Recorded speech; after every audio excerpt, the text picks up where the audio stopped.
Hello friends, সবাইকে welcome জানাই নতুন একটি ভিডিওতে। এই মুহূর্তে যে গুরুত্বপূর্ণ আপডেটটির দিকে আমরা নজর রাখবো সেটি হচ্ছে 2020-22 ডিএলএডদের ইন্টারভিউ সংক্রান্ত গুরুত্বপূর্ণ আপডেট। ডিএলএড 2022 ক্যান্ডিডেটদের ইন্টারভিউ কবে হবে সেই সংক্রান্ত একটি আপডেট থাকবে এই ভিডিওর মধ্যে। পর্ষদ কবে তাদের ইন্টারভিউ নিতে পারে, পর্ষদ সূত্রে যে খবর পাওয়া যাচ্ছে, যে আপডেটটি আমরা পেয়েছি এই ইতিমধ্যে, সেটা আমরা শেয়ার করব এই ভিডিওর মধ্যে। তো চলুন বন্ধুরা, ভিডিওটি শুরু করা যাক। ভিডিও শুরু করার আগে বলে রাখবো বন্ধুরা, যারা চ্যানেলটিতে নতুন আছেন অবশ্যই একটু সাবস্ক্রাইব করে রাখার অনুরোধ রইল এবং ভিডিওটি ভালো লাগলে অবশ্যই একটু লাইক এবং কমেন্ট করে যাবেন। তো আমরা জানি ডিএলএড 2022 সেশনের জন্যই প্রাথমিক যে 9,533 জনের প্যানেল সেটা আটকে ছিল। দীর্ঘদিন ধরে সুপ্রিম কোর্টে স্টে অবস্থায় ছিল, স্থগিতাদেশ ছিল এই ডিএলএড 2022 সেশনের জন্যই। প্রাথমিক 2020-22 ডিএলএড ক্যান্ডিডেটরা এই মুহূর্তে খুব উদ্বিগ্ন হয়ে আছেন যে কবে তাদের ইন্টারভিউ প্রক্রিয়া কন্ডাক্ট করবে প্রাথমিক শিক্ষা পর্ষদ, সেই অপেক্ষায় তাদের দিন গুনছে। এখন সামগ্রিকভাবে আমরা যদি দেখি, সুপ্রিম কোর্ট প্রাথমিক 9,533 জনের প্যানেলে যে নিয়োগ করার যে অর্ডার দিয়েছে, সেই অর্ডার দিয়েছিল 29শে জানুয়ারি। সেই সঙ্গে সেই একই অর্ডার দিয়েছিল ডিএলএড 2022 সেশনের যে ক্যান্ডিডেট তাদের জন্য ইন্টারভিউ নেওয়ার প্রক্রিয়া কন্ডাক্ট করার জন্য অর্ডার দিয়েছিল সুপ্রিম কোর্ট। প্রাথমিক শিক্ষা পর্ষদকে সেটাকে কার্যকরী করার কথা বলেছিল সুপ্রিম কোর্ট, এবং সেটা আগামী 6 সপ্তাহের মধ্যে এই ডিএলএড 2022 সেশনের ক্যান্ডিডেটদেরকে ইন্টারভিউ নেওয়ার নির্দেশ দিয়েছে সুপ্রিম কোর্ট। এই 6 সপ্তাহ কবে থেকে শুরু হলো? যেদিন এই অর্ডার দিয়েছিল, যে 9,533 জনের প্যানেল প্রকাশের অর্ডার দিয়েছিল বা নিয়োগ করার অর্ডার দিয়েছিল, সেই দিন থেকেই কিন্তু এটা কার্যকরী হচ্ছে। আগামী 6 সপ্তাহ সেটাকে কার্যকরী করার কথা সুপ্রিম কোর্ট জানিয়েছিল।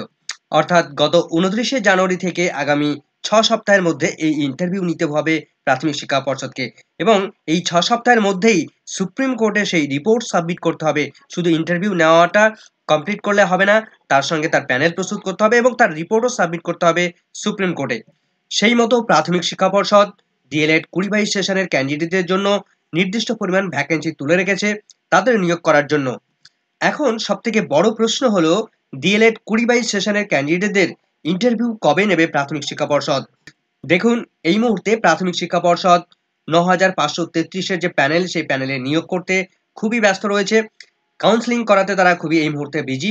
ডিস্ট্রিক্ট ওয়াইজ কাউন্সিলিং ইতিমধ্যে তারা শেষ করে ফেলেছে, এবং আগামী 21শে ফেব্রুয়ারি থেকে তারা স্টেট ওয়াইড কাউন্সিলিং শুরু করতে চলেছে, সেটা প্রাথমিক শিক্ষা পর্ষদ নোটিফিকেশন দিয়ে জানিয়েছে।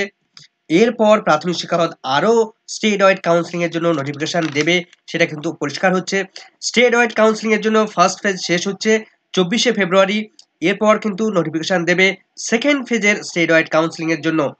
প্রাথমিক শিক্ষা পর্ষদ ফার্স্ট ফেজের জন্য স্টেট ওয়াইড কাউন্সিলিং এর জন্য যে নোটিফিকেশন প্রকাশ করেছিল 16ই ফেব্রুয়ারি 2024 তারিখে, সেই নোটিফিকেশনের একদম 3 নাম্বার প্যারাতে যদি আমরা দেখি, এই যে দেখুন এখানে 3 নাম্বার, এই 3 নাম্বার প্যারাতে পরিষ্কার করে উল্লেখ করা আছে, candidates who will not be called for this phase, এই ফেজে যাদের কল করা হয়নি বা কাউন্সিলিং এর জন্য ডাকা হয়নি for counselling are requested to wait, তাদেরকে ওয়েট করার কথা বলা হয়েছে আনটিল ফার্দার নোটিফিকেশন, পরবর্তী নোটিফিকেশনের জন্য তাদেরকে ওয়েট করতে বলা হয়েছে by the board in this regard, এই সংক্রান্ত বিষয়ে তাদের জন্য ওয়েট করতে বলা হয়েছে। সেই হিসেবে ফার্স্ট ফেজের জন্য স্টেট ওয়াইড কাউন্সিলিং শেষ হচ্ছে 24শে ফেব্রুয়ারি 2024 তারিখে দুপুর 2টোর সময়। এটা শেষ হচ্ছে ফার্স্ট ফেজের কাউন্সিলিং। এটা শেষ হওয়ার পর সেকেন্ড ফেজের জন্য কাউন্সিলিং আসবে, প্রাথমিক শিক্ষা পর্ষদ কাউন্সিলিং নোটিশ দেবে, তারপর কিন্তু সেকেন্ড ফেজের জন্য স্টেট ওয়াইড কাউন্সিলিং শুরু হবে। সেকেন্ড ফেজের কাউন্সিলিং আশা করা যেতে পারে নোটিফিকেশন আসতে পারে 24 তারিখের পরের দিন। যদি আমরা ধরে নিই যে 25শে ফেব্রুয়ারি second phase state wide counselling এর নোটিফিকেশন আসবে, এবং তারপর তারা 2টো দিন অবশ্যই হাতে টাইম সেখানে গ্যাপ রাখবে, কেননা উত্তরবঙ্গ থেকে অনেক ক্যান্ডিডেট সেখানে আসবে। তার ফলে 26-27শে ফেব্রুয়ারি সেখানে কিন্তু গ্যাপ থাকবে। এরপর আর 2 দিন হয়তো টাইম নিতে পারে প্রাথমিক শিক্ষা পর্ষদ কাউন্সিলিং এর জন্য, সেকেন্ড ফেজের স্টেট ওয়াইড কাউন্সিলিং এর জন্য। সেক্ষেত্রে 28 এবং 29শে ফেব্রুয়ারি এই 2 দিন কিন্তু রাখতে পারে।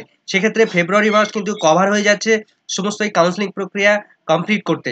যদিও এরপর আবার 5% এডিশনাল প্যানেলের, সেক্ষেত্রে তাদের কাউন্সিলিং প্রক্রিয়া সেটা কখন বা কিভাবে হবে সে বিষয়টা পরে আসবে। প্রাথমিক শিক্ষা পর্ষদ ডিএলএড 2022 সেশনের ইন্টারভিউ কখন নেবে সেটা আমরা আসছি, কিন্তু তার আগে আমরা প্যানেলে নিয়োগ করার যে অর্ডার দিয়েছিল, অর্থাৎ 9,533 জনের প্যানেলের যে অর্ডার এসেছিল, সেই অর্ডার কপিটা যদি আমরা দেখি, সেখানে কোড নাম্বার 11-তে আইটেম নাম্বার 50-এ যে শুনানি হয়েছিল এবং তার যে অর্ডার সেখানে এসেছিল, সেই অর্ডার কপিটা যদি আমরা দেখি, আমরা জানি যে অর্ডারটা দিয়েছিল 29শে জানুয়ারি 2024 তারিখে অনারেবল জাস্টিস মাননীয়া হিমা কোহলি ম্যাম এবং আসানুদ্দিন আমানুল্লাহ স্যার, এই দুজনের বেঞ্চ সেখানে অর্ডার দিয়েছিলেন তারা।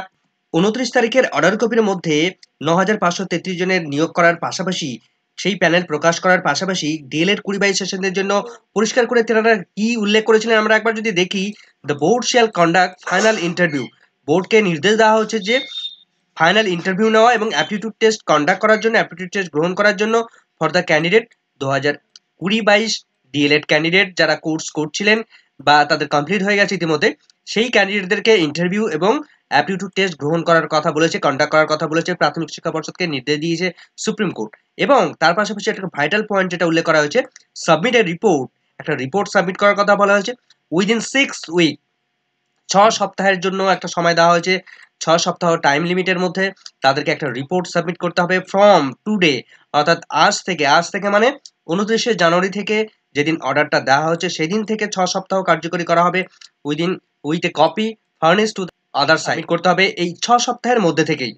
সেই সঙ্গে মামলাটি পরবর্তী শুনানির জন্য লিস্টেড করা হয়েছে দেখুন 22শে মার্চ 2024 তারিখে, অর্থাৎ পরবর্তী এই 22 তারিখে 22শে মার্চ সেদিন কিন্তু প্রাথমিক শিক্ষা পর্ষদকে সেই প্যানেল কোর্টকে তাদেরকে দেখাতে হবে, সমস্ত বিষয়গুলো তাদেরকে সাবমিট করতে হবে। প্রাথমিক শিক্ষা পর্ষদের হাতে টাইম কিন্তু খুবই কম রয়েছে, ইতিমধ্যে অনেকটা সময় তারা পেরিয়ে এসছে। এই ইন্টারভিউ প্রক্রিয়া বা তার নোটিফিকেশন এই মাসে কিন্তু প্রাথমিক শিক্ষা পর্ষদ দিতে পারছে না, কারণ স্টেট ওয়াইড কাউন্সিলিং করাতেই 29শে ফেব্রুয়ারি কিন্তু পেরিয়ে যাবে। এই মুহূর্তে 9,533 জনের যে নিয়োগ চলছে তাদের প্রত্যেকের অ্যাপয়েন্টমেন্টে একটা কথা কিন্তু পরিষ্কার করে লেখা আছে যে দেখুন এই জায়গাটা উল্লেখ করা আছে সেই বিষয়টা, দ্যাট দেয়ার অ্যাপয়েন্টমেন্টস, তাদের অ্যাপয়েন্টমেন্টে কি বিষয় উল্লেখ করার কথা বলা হচ্ছে, will be subject to outcome of the present petitions. অর্থাৎ এই যে বর্তমান যে পিটিশনটা, অর্থাৎ বর্তমান যে এসএলপিটা করা হয়েছে, এই এসএলপির ফাইনাল যে আউটকাম আসবে সেই আউটকামের উপর ডিপেন্ড করবে তাদের অ্যাপয়েন্টমেন্ট থাকবে কি থাকবে না, অর্থাৎ তাদের চাকরি থাকবে কি থাকবে না। মামলাটির পরবর্তী শুনানি 22শে মার্চ করা হয়েছে। এই 22শে মার্চের মধ্যে যদি ডিএলএড 20-22 সেশনের ক্যান্ডিডেটদের সমস্ত বিষয়গুলো ফয়সালা না করা হয় বা না করে প্রাথমিক শিক্ষা পর্ষদ, অর্থাৎ ইন্টারভিউ বা তাদের প্যানেল যদি প্রিপেয়ার না করে এই 22 তারিখে তারা যদি সাবমিট না করে, তাহলে কিন্তু এই 9,533 জনের যে প্যানেল সেই প্যানেল কিন্তু সমস্যার মধ্যে পড়তে পারে বা প্রশ্নচিহ্নের মধ্যে পড়তে পারে। তাই বলা হচ্ছে outcome of the present petition, present পিটিশনটার উপর নির্ভর করবে এই 9,533 জনের প্যানেল। তাই সমগ্র বিষয়ের নিষ্পত্তি না হলে 9,533 জনের প্যানেল কিন্তু প্রশ্নের মুখে পড়বে, পর্ষদ সেটা কখনোই চাইবে না। তাই ডিএলএড 20-22-এর যে ইন্টারভিউ প্রক্রিয়া যে তাদেরকে নিতে হবে ক্যান্ডিডেটদেরকে, সে ব্যাপারটা কিন্তু প্রাথমিক শিক্ষা পর্ষদের মাথায় আছে। বাট এই মুহূর্তে প্রাথমিক শিক্ষা পর্ষদ তারা নোটিশ দিতে পারছে না, কেননা এদিকে কাউন্সিলিং প্রক্রিয়া এখনো পর্যন্ত শেষ হয়নি। যতক্ষণ না পর্যন্ত তাদের কাউন্সিলিং শেষ হচ্ছে ততক্ষণ কিন্তু এই ইন্টারভিউ নোটিফিকেশন দিতে পারবে না বা দেবে না প্রাথমিক শিক্ষা পর্ষদ। এখন আমরা যদি ক্যালেন্ডারটা একটু দেখি, আমরা দেখুন এটা ফেব্রুয়ারি মাসের ক্যালেন্ডার দেখছি। তাহলে ফেব্রুয়ারি মাসের ক্যালেন্ডার যদি আমরা এই মুহূর্তে দেখি, আমাদের অর্ডার এসেছিল কি ফেব্রুয়ারি মাসের 1 তারিখ এখানে শুরু হয়েছে, এখান থেকে শুরু হয়েছে দেখুন আপনারা 1 তারিখ শুরু হয়েছে।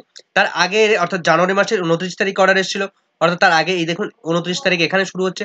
তাহলে 29 তারিখ থেকে শুরু হলে তার পরের 1 সপ্তাহ গিয়ে দাঁড়ায়, 1 সপ্তাহ এখানে 5 তারিখে শেষ হচ্ছে প্রথম সপ্তাহ, প্রথম 1 সপ্তাহ শেষ হচ্ছে 5ই ফেব্রুয়ারি 1 সপ্তাহ শেষ হচ্ছে। তারপরে 12 তারিখ শেষ হচ্ছে সেকেন্ড সপ্তাহ, দ্বিতীয় সপ্তাহ 12 তারিখ শেষ হচ্ছে, এবং এখন আজকের ডেট হচ্ছে 19 তারিখ তৃতীয় সপ্তাহ শেষ হয়ে যাচ্ছে। অর্থাৎ প্রাথমিক শিক্ষা পর্ষদ ইতিমধ্যেই 3টে উইক কিন্তু তারা পার করে দিয়েছে, এবং এ মাসের 26 তারিখ কিন্তু চতুর্থ সপ্তাহ তারা পার করে দেবে। চতুর্থ সপ্তাহ 24 তারিখ কাউন্সিলিং প্রক্রিয়া, ফার্স্ট ফেজের কাউন্সিলিং প্রক্রিয়া শেষ হচ্ছে, সেকেন্ড ফেজের আবার শুরু হবে। তো সেক্ষেত্রে 26 তারিখ কোনো রকম সম্ভাবনা হচ্ছে না। তাহলে 26 তারিখ দেখলাম আমরা 4 সপ্তাহ হচ্ছে, মার্চের 4 তারিখ গিয়ে হচ্ছে পঞ্চম সপ্তাহ, এবং মার্চের 11 তারিখে গিয়ে হচ্ছে ষষ্ঠ সপ্তাহ, অর্থাৎ 6th উইক শেষ হচ্ছে মার্চের 11 তারিখে গিয়ে। আর মাত্র পড়ে আছে 3টি সপ্তাহ। তার মধ্যে ফেব্রুয়ারির 29 তারিখ পর্যন্ত তারা যদি কাউন্সিলিং প্রক্রিয়া শুরু করে দেয়, মানে শেষ করে, তাহলে তারপর থেকে মার্চের 1 তারিখ থেকে এই 11 তারিখ পর্যন্ত তারা কিন্তু টাইম পাবে।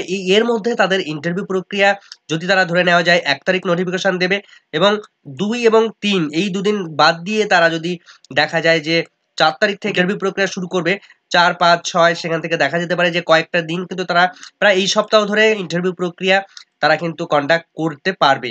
তবে শুধু ইন্টারভিউ প্রক্রিয়া কন্ডাক্ট করলেই হবে না, সেটা কিন্তু তার প্যানেল প্রিপেয়ার করতে হবে। তো তার প্যানেল প্রিপেয়ার করার জন্য মাত্র কিন্তু প্রাথমিক শিক্ষা পর্ষদ শনি রবিবার সমস্ত দিন ছুটির দিনে যদি কাজ করে থাকে, তাহলে কিন্তু তারা 11 তারিখের মধ্যে এটা যে কমপ্লিট করতে পারবে তাদের কিন্তু নাভিশ্বাস উঠে যাবে এই প্যানেল প্রিপেয়ার করতে। কেননা এই মার্চের 11 তারিখের মধ্যে শুধু ইন্টারভিউ নিলেই হবে না, সেই সঙ্গে মেরিট লিস্টও তৈরি করতে হবে এবং সেই প্যানেল সুপ্রিম কোর্টে সাবমিট করতে হবে। যদি সময় মতো 20-22 ডিএলএড ক্যান্ডিডেটদের রিপোর্ট সুপ্রিম কোর্টে যথাসময়ে সাবমিট করতে না পারে প্রাথমিক শিক্ষা পর্ষদ, তাহলে কিন্তু 9,533 জনের যে প্যানেল সেটা কিন্তু প্রশ্নচিহ্নের মধ্যে পড়বে। এর আগে সুপ্রিম কোর্টে প্রাথমিক শিক্ষা পর্ষদ 11,758 জনের যে প্যানেল তার রিপোর্ট যে সাবমিট করেছিল, সেখানে আমরা দেখেছিলাম যে 11,758 জনের মধ্যে সেখানে কতজন প্যানেলভুক্ত হয়েছেন, কতজন প্যানেলভুক্ত হলেন না, বা তারা কেন প্যানেলভুক্ত হলেন না, তার পাশাপাশি কারা 5% এডিশনাল প্যানেলের মধ্যে রয়েছেন এবং তারা কেন রয়েছেন, তার সমস্ত রিপোর্ট তারা যেমন সাবমিট করেছিল, ঠিক তেমন একই রকম ভাবে এই ডিএলএড 20-22 যে সমস্ত যে ভ্যাকেন্সিতে তারা রিক্রুটমেন্ট করতে চলেছে, ইন্টারভিউ প্রক্রিয়া নিতে চলেছে, সেখানেও কিন্তু কতজনের নাম ইনক্লুড করেছে, কতজনের নাম ইনক্লুড হবে, মেইন প্যানেলে তারা কতজন নাম ইনক্লুড করা হবে বা মেরিট লিস্টে থাকতে পারবে এবং কেন বাকিরা ইনক্লুড হতে পারলো না, তার বিস্তারিত রিপোর্টও কিন্তু জমা দিতে হবে এই একই টাইম লিমিটের মধ্যে। সেই রিপোর্ট আমরা দেখলাম জমা দেওয়ার শেষ সময়সীমা 11ই মার্চ। এরপর 22শে মার্চ কিন্তু পরবর্তী শুনানির ডেট ধার্য করা হয়েছে। সেদিন পুনরায় মামলাটি আবার শুনানির জন্য উঠবে সুপ্রিম কোর্টে। তখন যদি পর্ষদের সবকিছু রিপোর্ট ঠিকঠাক থাকে তাহলে কিন্তু কোনো সমস্যা নেই, কিন্তু যদি টাইমের কোনো গন্ডগোল হয় বা তাহলে পর্ষদের যদি কোনো প্রবলেমে পড়ে, সেক্ষেত্রে তাহলে কিন্তু 9,533 জনের প্যানেলও কিন্তু সমস্যার মধ্যে পড়তে পারে। ইতিমধ্যে অনেকে বলছেন যে পর্ষদ 6 সপ্তাহের মধ্যে তারা ইন্টারভিউ প্রক্রিয়া নিতে পারবে না, কিন্তু দেখুন বিগত 2016 সালে যে প্রাথমিক টেট নিয়েছিল প্রাথমিক শিক্ষা পর্ষদ, সেটা নিয়ে নানা বিড়ম্বনা পড়তে হয়েছে প্রাথমিক শিক্ষা পর্ষদকে। কখনো অরিজিনাল ওএমআর শিট, কখনো ডিজিটাল ওএমআর শিট, কখনো ওএমআর শিটে কারচুপি, নিয়োগ দুর্নীতি, বিভিন্ন ইস্যুতে প্রাথমিক শিক্ষা পর্ষদকে নানান সমস্যায় পড়তে হয়েছে। এমনকি পর্ষদ সভাপতি গৌতম পাল মহাশয়কেও হাইকোর্টে হাজিরা দিতে হয়েছিল। তাই পর্ষদ কিন্তু এই মুহূর্তে সেই সমস্ত বিভিন্ন ঝামেলাগুলো তারা এড়িয়ে চলার চেষ্টা করবে। প্রাথমিক শিক্ষা পর্ষদের হাতে যেহেতু টাইম খুব কম, সেহেতু তারা কিন্তু টেবিল সংখ্যা বাড়িয়ে যখন ইন্টারভিউ প্রক্রিয়া কন্ডাক্ট করবে, তখন তারা কিন্তু এক্সপার্টসের সংখ্যা বাড়িয়ে, টেবিল সংখ্যা বাড়িয়ে, এই অল্প যেহেতু ক্যান্ডিডেট রয়েছে তাদের ইন্টারভিউ কিন্তু কয়েকদিনের মধ্যে, 2 থেকে 4 দিনের মধ্যে তারা কিন্তু ইন্টারভিউ যদি কমপ্লিট করে ফেলতে পারে, তাহলে কিন্তু তারা আশা করা যায় দিন-রাত পরিশ্রম করে প্যানেল প্রিপেয়ার করে সুপ্রিম কোর্টে তারা জমা করতে পারবে। সম্পূর্ণ বিষয়টা অ্যানালাইসিস করে আমরা যেটা বের করতে পেরেছি, যারা ডিএলএড 20-22 সেশন রয়েছেন এই মুহূর্তে, তাদের সবথেকে ভাইটাল টাইম হচ্ছে ইন্টারভিউয়ের সবথেকে ভাইটাল টাইম, তারা মার্চের 4 থেকে 7 তারিখ এই 4টি দিন কিন্তু ইন্টারভিউ কন্ডাক্ট করার একটা প্রবল সম্ভাবনা রয়েছে। প্রাথমিক শিক্ষা পর্ষদ নিতে পারে ইন্টারভিউ প্রক্রিয়া এই 4 দিন, 4, 5, 6, 7, মার্চের 4, 5, 6, 7 তারিখ তাদের জন্য ভাইটাল একটা সময়। তো ইন্টারভিউ প্রক্রিয়া কন্ডাক্ট করতে পারে প্রাথমিক শিক্ষা পর্ষদ। তারপরে 7, 8, 9, 10 এই দিনের জন্য 11 তারিখের মধ্যে তারা কিন্তু প্যানেল প্রিপেয়ার করে ফেলতে পারে। তবে আরেকটা সুযোগ প্রাথমিক শিক্ষা পর্ষদের হাতে থাকবে, কারণ 11 তারিখ তাদের রিপোর্ট সাবমিট করার সময়সীমা পেরিয়ে যাচ্ছে, কিন্তু মামলাটি হিয়ারিং এর জন্য চলে যাচ্ছে কিন্তু 22 তারিখ, 22শে মার্চ মামলাটির পরবর্তী শুনানির ডেট ফিক্সড করা হয়েছে। তবে প্রাথমিক শিক্ষা পর্ষদ আর একটু সময় তারা কিন্তু নিয়েও নিতে পারে, বা তারা সুপ্রিম কোর্টে অ্যাপিল করেও 22শে মার্চ তারা কিন্তু রিপোর্ট সাবমিট করলেও সেখানে কিন্তু কোনো প্রবলেম থাকবে না সুপ্রিম কোর্টের। তাই সেক্ষেত্রে শিক্ষা পর্ষদ কোনো রকম সমস্যায় পড়বে না, তারা কিন্তু টাইমের মধ্যেই সমস্ত বিষয়গুলো কমপ্লিট করে ফেলতে পারবে, এই প্রত্যাশা রাখা যেতেই পারে। এবার ডিএলএড ক্যান্ডিডেট 20-22 সেশনের জন্য যে সমস্ত ক্যান্ডিডেট তারা কতজন রয়েছেন, দেখুন প্রাথমিক শিক্ষা পর্ষদ যে হলফনামা দিয়েছিল সুপ্রিম কোর্টে, সেই হলফনামায় তারা জানিয়েছিল 3 নম্বর পয়েন্টে যেটা জানিয়েছিল, total valid DElEd applicant from 2020 batch 2842টা ভ্যালিড অ্যাপ্লিক্যান্ট তারা পেয়েছে, অর্থাৎ 2842 জনের মধ্যে যারা অ্যাপ্লিকেশন করেছিলেন তারা কিন্তু valid application which is issue the present special leave petition, অর্থাৎ বর্তমানে তারা এই স্পেশাল লিভ পিটিশনের সঙ্গে অর্থাৎ এই এসএলপির সঙ্গে তারা যুক্ত হয়ে আছেন। এই 2842 বাইরে যদি কোনো ক্যান্ডিডেট থেকে থাকেন, তাদের কথা কিন্তু নিশ্চিন্তে বলা যাচ্ছে না প্রাথমিক শিক্ষা পর্ষদ ইন্টারভিউ নেবে, কিন্তু এই 2842 জন ক্যান্ডিডেটকে প্রত্যেককেই প্রাথমিক শিক্ষা পর্ষদ আবার ইন্টারভিউ নেবে। এবার এখানে আরেকটি প্রশ্ন এর মধ্যে ঘুরপাক খাচ্ছে যে এর মধ্যে বেশ কিছু ক্যান্ডিডেট তারা ইন্টারভিউ প্রক্রিয়ায় অংশগ্রহণ করেছিলেন এবং বাকি কিছু ক্যান্ডিডেট ইন্টারভিউ প্রক্রিয়ায় অংশগ্রহণ করেননি। তো যারা ইন্টারভিউ প্রক্রিয়া একবার দিয়েছেন তাদেরকে আবার নতুন করে ইন্টারভিউ দিতে হবে? না, একদমই নয়। যারা একবার ইন্টারভিউ ফেস করেছেন তাদের কিন্তু আর নতুন করে আর ইন্টারভিউ দিতে হবে না। প্রাথমিক শিক্ষা পর্ষদ তাদের কিন্তু আর নতুন করে ইন্টারভিউ নেবে না। সেক্ষেত্রে প্রাথমিক শিক্ষা পর্ষদের হাতে ইন্টারভিউ নেওয়ার ক্যান্ডিডেট কিন্তু আরো কম হয়ে গেল। সেক্ষেত্রে খুব তাড়াতাড়ি কিন্তু তারা ইন্টারভিউ প্রক্রিয়াটা কমপ্লিট করে ফেলতে পারবে।